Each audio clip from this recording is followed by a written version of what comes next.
mind. It's me, it's Mark, it's the, Kevin Systerman Instagram, it's all of these people, understood this consciously, and we did it anyway. That culture is missing here. So part of what we're trying to do to achieve those goals is like take really big, audacious points of view on the world and then train ourselves to be patient. And it's really, really hard. The entire society is set up to not be patient anymore. Consumer internet businesses are about exploiting psychology. And that is one where you want to fail fast because people are unpredictable, and so we want to psychologically figure out how to manipulate you as fast as possible and then give you back that dopamine hit. We did that brilliantly at Facebook. Instagram has done it, WhatsApp has done it, Snapchat has done it, Twitter has done it. So there are great examples. WeChat is doing it. There are great examples of failing fast is the right path to exploiting psychology of mass populations of people. I feel tremendous guilt. I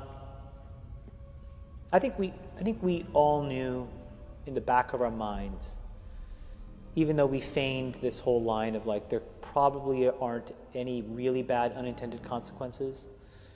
I think in the back, deep recesses of our minds, we kind of knew something bad could happen. But I think the way we defined it was not like this.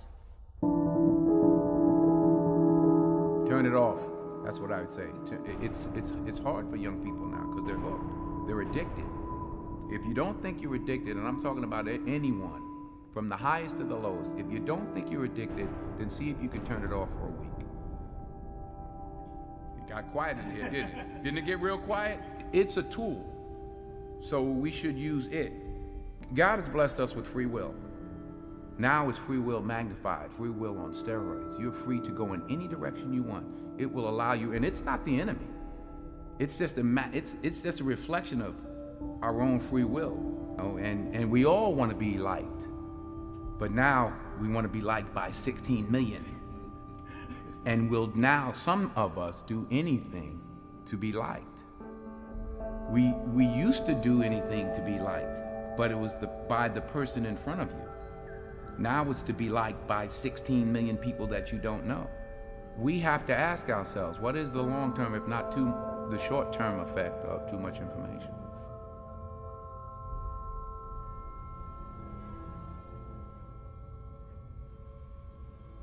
So the context was I was at Stanford and the dean asked me to speak to the MBA students. And in it, what I was talking about was, the question was, what do you think the long-term effects of social media in general are? And unfortunately, what happened was, I think it's easy to characterize what I said just as a Facebook-specific thing because I worked there and I was a key part of growing it. The reality of what I was... Explain what you said at the time. So what I said was, I think the tools that have been created today are starting to erode the social fabric of how society works. And what I meant by that is the following thing. Today, we live in a world now where it is easy to confuse truth and popularity. And you can use money to amplify whatever you believe and get people to believe that what is popular is now truthful and what is not popular may not be truthful. Joe and I, for example, we've been on the other side of climate for a long time, right? And the reality is now I can take money and I can use that through all of these social media systems that exist to hundreds of millions of people, and I can convince all of Joe's friends and everybody like him of my opinion in very subtle and small ways. And he can do the same to me. We can do that about vaccines. We can do that about gay rights. We can do that about bathroom laws. We can do that about Roy Moore. And so I think the question we have to ask ourselves is, how do we live in a world where this is now possible? And so it was about that, but just so I understand, was it because I read and watched parts of what you were talking about. Part of it seemed to me about the ability to pay to manipulate people's thoughts. The other seemed to me to be this sort of ADD society with which this sort of liking and everything else has created this sort of feedback loop that you compared to drugs. We know for a fact that what all of these systems do, every single one, is it exploits our own natural tendencies in human beings to get and want feedback. And that feedback, chemically speaking, is the release of dopamine in your brain. And so what these feedback loops do, and they exist everywhere, in Call of Duty, in other video games, in social networking sites, they get you to react. When Facebook was getting going, I had these people who would come up to me and they would say, you know, I'm not on social media. And I would say, okay, you know, you will be. And then they would say, no, I value my real life interactions. I value the moment. I value presence, and I value intimacy. And I would say, well, you're a conscientious objector. That's okay. You don't have to participate, but, you know, we'll get you eventually. and like, I don't know if I really understood the consequences of what I was saying. Because the unintended consequences of a network when it grows to 1 billion or 2 billion people, and it literally changes your relationship with society, with each other, with you know, it probably interferes with productivity in weird ways. God only knows what it's doing to our children's brains. You know, if the thought process that went into building these applications, Facebook being the first of them to really understand it, that thought process was all about how do we consume as much of your time and conscious attention as possible. And that means that we need to sort of give you a little dopamine hit every once in a while because someone liked or commented on a photo or a post or whatever. And that's going to get you to contribute more content, and that's going to get you, you know, more likes and comments. I mean, it's a social validation feedback loop that it's like it's exactly the kind of thing that a hacker like myself would come up with, because you're exploiting a vulnerability in human psychology. It literally is a point now where I think we have created tools that are ripping apart the social fabric of how society works. That is truly where we are. And I would encourage all of you, as the future leaders of the world, to really internalize how important this is. If you feed the beast, that beast will destroy you. If you push back on it, we have a chance to control it and rein it in. And it is a point in time where people need to hard break from some of these tools and the things that you rely on. The short-term dopamine-driven feedback loops that we have created are destroying how society works. No civil discourse, no cooperation, misinformation, mistruth. And it's not an American problem. This is not about Russian ads. This is a global problem. So we're in a really bad state of affairs right now, in my opinion. It is eroding the core foundations of how people behave by and between each other. And I don't have a good solution. You know, my solution is I just don't use these tools anymore. I haven't for years. It's created huge tension with my friends, huge tensions in my social circles. If you look at, like, you know, my Facebook feed, I've posted maybe 2 times in 7 years. 3 times, 5 times. It's less than 10. And it's weird. I guess I kind of just innately didn't want to get programmed. And so I just tuned it out. But I didn't confront it. And now to see what's happening, it really bums me out. Like, think about, like, there were these examples where there was a hoax in WhatsApp where in some, like, village in India, people were, like, afraid that their kids were going to get kidnapped, etc. And then there were these lynchings that happened as a result, where people were like vigilante running around. They think they found the person, and I mean, seriously? Like, that's what we're dealing with. You know, imagine, like, when you take that to the extreme, where, you know, bad actors can now manipulate large swaths of people to do anything you want. It's a really, really bad state of affairs.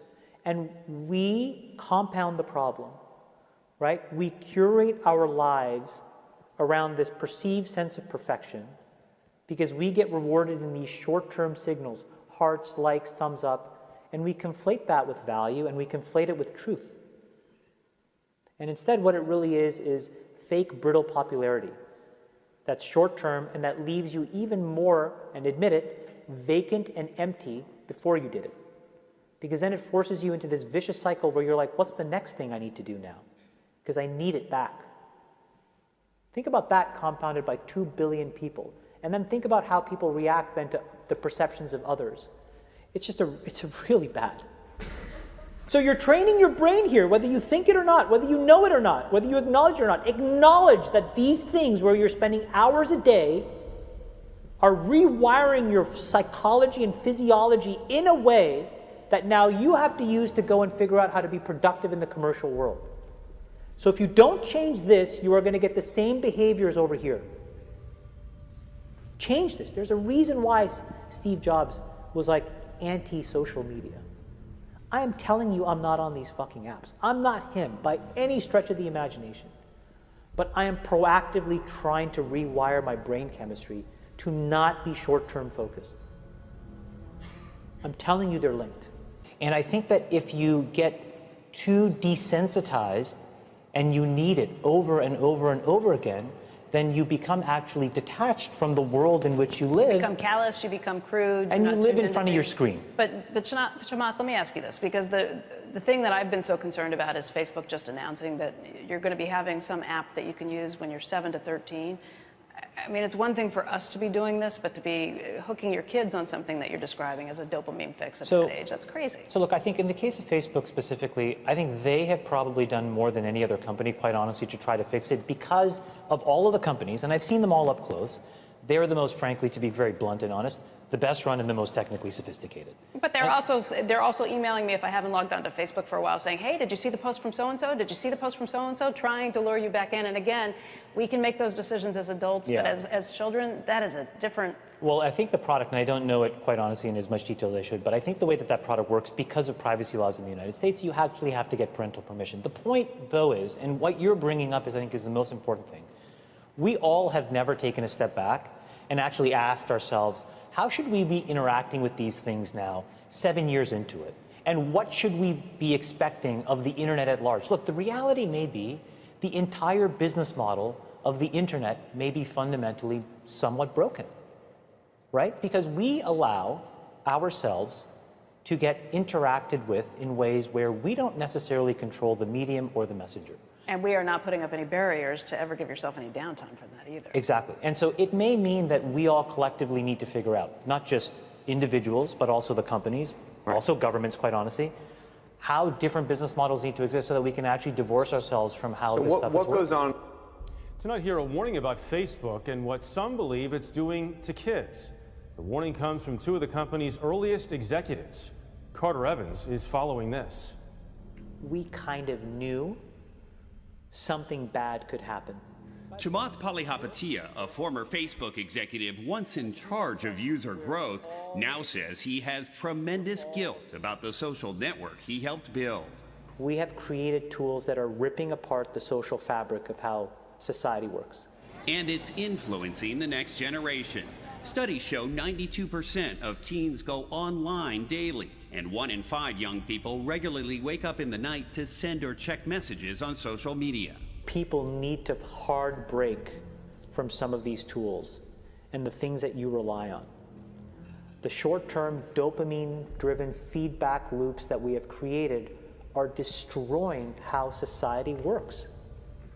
No civil discourse, no cooperation, misinformation, mistruth. Bad actors can now manipulate large swaths of people to do anything you want. He's not the only social media executive blowing the whistle. Former Facebook president Sean Parker recently said the initial goal was to get people hooked. You're exploiting a vulnerability in human psychology. The inventors, creators understood this consciously, and we did it anyway. We have to hold the tech industry accountable. Jim Steyer is founder of Common Sense Media. They, in many cases, have ignored the consequences, some of the downsides of some of the innovations they brought to our society. You don't realize it, but you are being programmed.